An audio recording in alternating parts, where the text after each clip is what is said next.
नमस्कार, अपना मध्य प्रदेश देख रहा मेरे साथ मैं हूं शंकर दत्त पंत। खबरों की शुरुआत करते हैं। प्रदेश में कोरोना महामारी का कहर अब थमने लगा है और राज्य में 2 जिले पूरी तरह से कोरोना मुक्त हो गए हैं।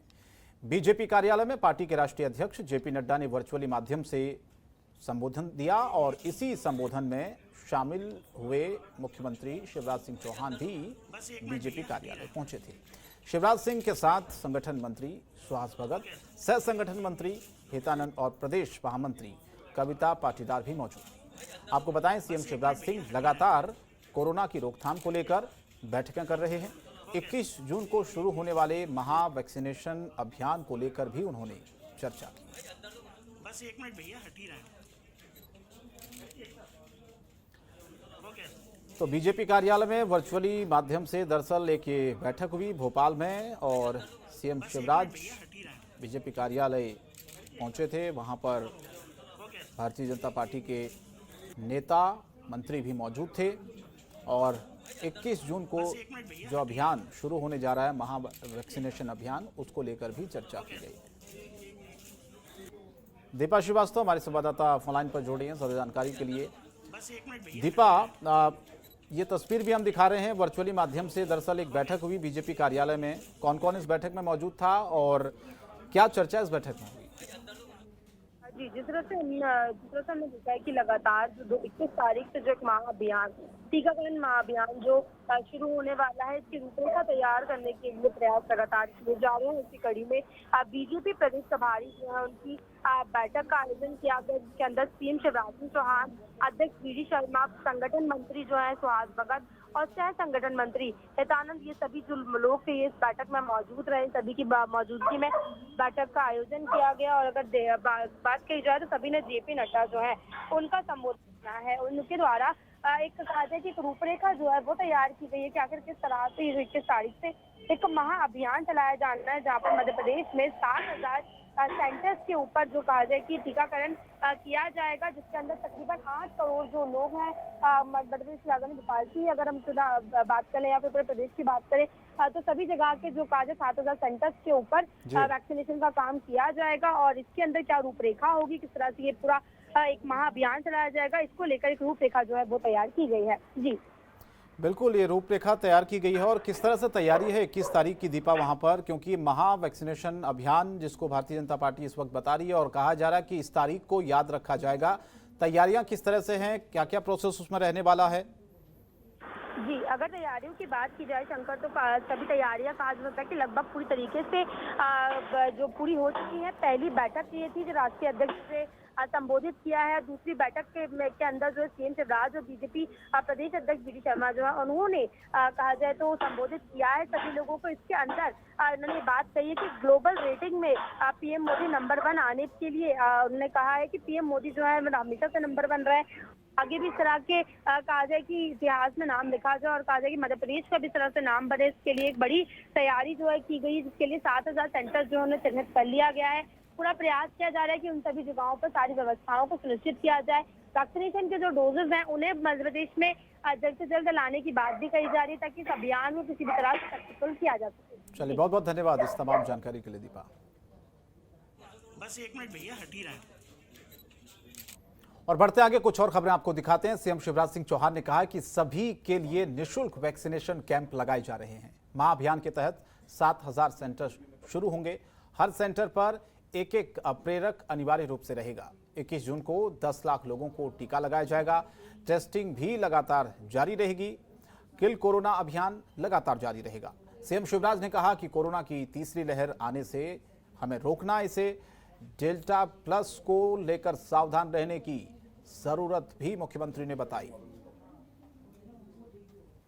केंद्र सरकार को भी सारे तथ्य भेजे हैं। हमको सावधान रहने की जरूरत है। मैं ये अपने नागरिकों से जरूर कहना चाहूँगा, बहनों और भाइयों से, कि अगर सावधानी नहीं रखी तो हम फिर बड़े संकट में घिर सकते हैं। इसलिए तो वो स्थानांतरण से जो प्रतिबंध हटाया जाना था वो नहीं हटाया गया। अब हमने तय किया कि 1 जुलाई से 31 जुलाई के बीच प्रशासनिक आधार पर या अत्यंत संवेदनशील मानवीय आधार पर स्थानांतरण किए जा सकेंगे। और चिकित्सा शिक्षा मंत्री विश्वास सारंग ने लोगों से कोरोना गाइडलाइंस पालन करने की अपील की है। मंत्री विश्वास सारंग ने कहा है कि कोरोना खत्म नहीं हुआ है, कम जरूर हुआ है, इसीलिए हमें गाइडलाइंस का पालन करते रहना चाहिए। वैक्सीनेशन महाअभियान पर मंत्री सारंग ने कहा कि 21 जून को मध्य प्रदेश के इतिहास में ये तारीख दर्ज होने वाली है। भोपाल में करीब 7,000 सेंटर स्थापित किए जाएंगे। इस दौरान मंत्री ने कांग्रेस पर भी जमकर निशाना साधा। के यशस्वी प्रधानमंत्री ने इस देश के मान और सम्मान बढ़ाने के लिए दुनिया में 21 जून को योग दिवस के रूप में स्थापित किया, उसे मान्यता दी। तो उसके साथ ही 21 जून को अब संपूर्ण देश में माननीय नरेंद्र मोदी जी के सौजन्य से, भारतीय जनता पार्टी की सरकार के सौजन्य से सभी को निःशुल्क वैक्सीन मिलेगी। वैसे तो देश की सरकार पहले भी निःशुल्क वैक्सीन दे रही थी, पर 18 प्लस जो 18 साल से ज़्यादा उम्र के युवा हैं उनको भी अब मोदी जी की ओर से निःशुल्क वैक्सीन मिलेगी।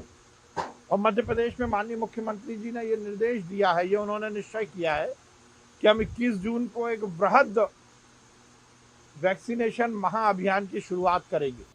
और वहीं सनावत मंडी में किसानों से चना खरीद व्यापारी ने लाखों रुपए हड़पे हैं। मामला सामने आने के बाद कृषि मंत्री कमल पटेल ने जांच के आदेश दिए, जिसके बाद एक टीम तत्काल सनावत मंडी मौके पर पहुंची और टीम ने व्यापारी के गोदाम में रखे 7200 चने की बोरियों को जब्त कर लिया। कृषि मंत्री कमल पटेल मंडी बोर्ड भोपाल से एक ऑनलाइन कार्यक्रम में पीड़ित किसान के खाते में उनका बकाया भुगतान जमा करेंगे।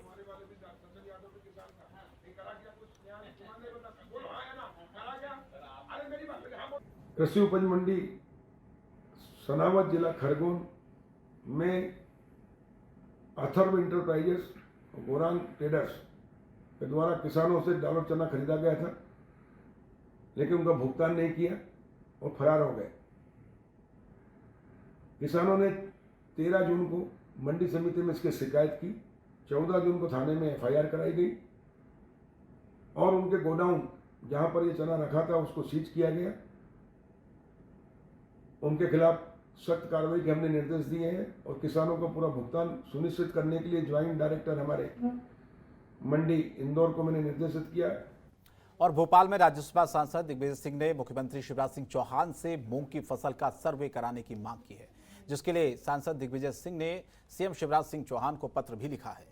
आपको बता दें कि छिंदवाड़ा, जबलपुर, मंडला, होशंगाबाद समेत कई जिलों में हुई भारी बारिश के चलते मूंग की फसलों को काफी नुकसान हुआ है, जिसके लिए सांसद दिग्विजय सिंह ने किसानों को क्षतिपूर्ति के रूप में सहायता प्रदान करने की मांग की गई है।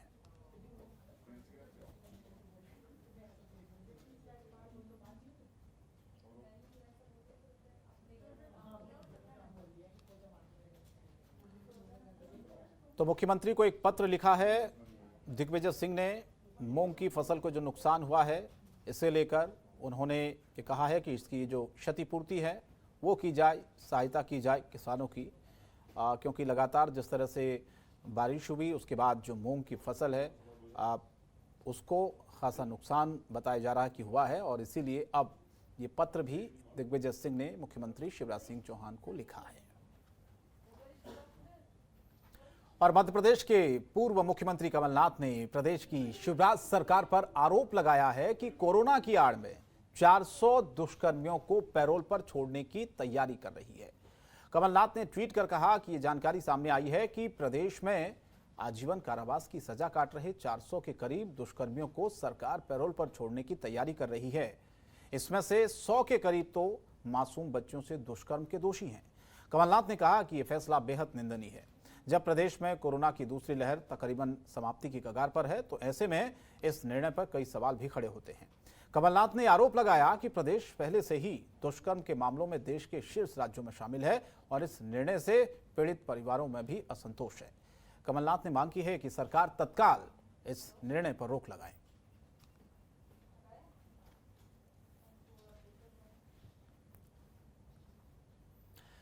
पूर्व मंत्री अरुण यादव ने दुष्कर्म के आरोपियों को पैरोल देने के फैसले पर सरकार पर निशाना साधा है।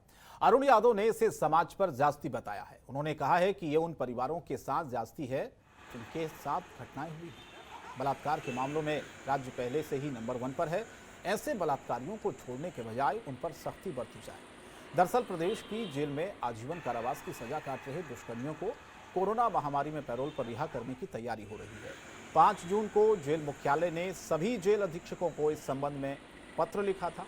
भोपाल की सेंट्रल जेल में ऐसे 400 बंदी हैं, जिसमें से 100 बंदी ऐसे हैं जो नाबालिग बच्चियों से ज्यादती के मामले में सजा काट रहे हैं। कि मध्य प्रदेश में लगभग 200 उन कैदियों को रिहा किया जा रहा है, जिसको पेरोल पे रिहा किया जा रहा है, जिनके खिलाफ बलात्कार के केसेस हैं। मध्य प्रदेश पूरे हिंदुस्तान में बलात्कार और महिला दुष्कर्म के मामले में अव्वल है, ये रिकॉर्ड पर है। और ऐसे में सरकार उन दुष्कर्मियों को, उन बलात्कारियों को, उन कैदियों को, उनके खिलाफ जितने संगीन मामले हैं, उनको पेरोल पे छोड़ने की तैयारी है। ये सरासर गलत है, जाती है, समाज के खिलाफ जाती है और उन परिवारों के खिलाफ जाती है जिनके साथ में दुष्कर्म किए गए हैं। खबरों के निष्पक्ष विश्लेषण के लिए सब्सक्राइब करें Jantantra TV and press the bell icon. Never miss any update.